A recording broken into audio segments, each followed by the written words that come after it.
Almond, a novel by Won Pyung Sohn. This book is told from the perspective of Yoon-jae, who has a brain condition called alexithymia. He cannot identify and express his feelings. After a tragic event, he becomes friends with two classmates. The first one is Gon. They started off on the wrong foot when they first met, but they developed a friendship in which they can be their true selves. The second friend is Dora. While Gon taught Yoon-jae about feelings of anger, fear, and abandonment, Dora, on the other hand, taught him about love, hope, and dreams. I like how it didn't turn into a mushy love story, but her role is a bit small. As someone with a disability, I recognized a lot of similar coping mechanisms. When people smile, you smile back, and I also try to mirror other people's expressions. I tried to not stand out and hide my abnormality. I kept quiet, did and said nothing so that I can't do anything wrong.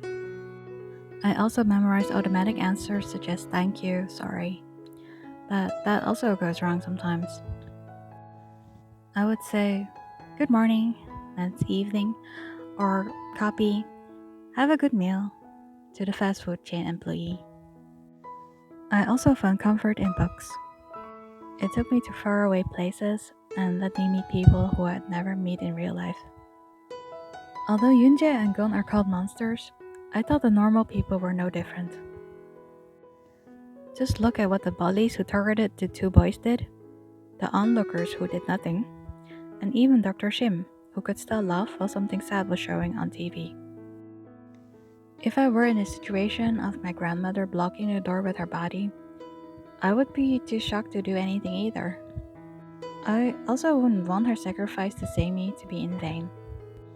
I also wonder if I would be friends with Gon. The bad rumors would have never reached me as nobody would tell me.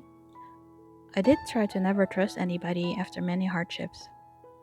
I avoided people like the plague, but I did repay small acts of kindness. It is tragic that he lost the only family members that he had, but otherwise he wouldn't go out and connect with Dr. Shim and befriend Gon and Dora. He would still be under the wings of his grandmother and mother, and he wouldn't get the chance to grow up. It really changed the course of his life. He also closed the bookstore at the end. His comfort zone, but also prison. I like the fast-paced, easy-to-understand writing style. There were never too many unnecessary words, but it brought out a lot of emotions and it made me think deeply about things. I did need to overlook some dramatic scenes that came out of nowhere and seemed a bit too much. There were also instances where things conveniently get tied together and magically get resolved. I could relate with Yoon-jae as a person with a disability, and also with Gon, who grew up without any love. The book also tried to portray the complexity of the brain which can be rewired, trained, and healed.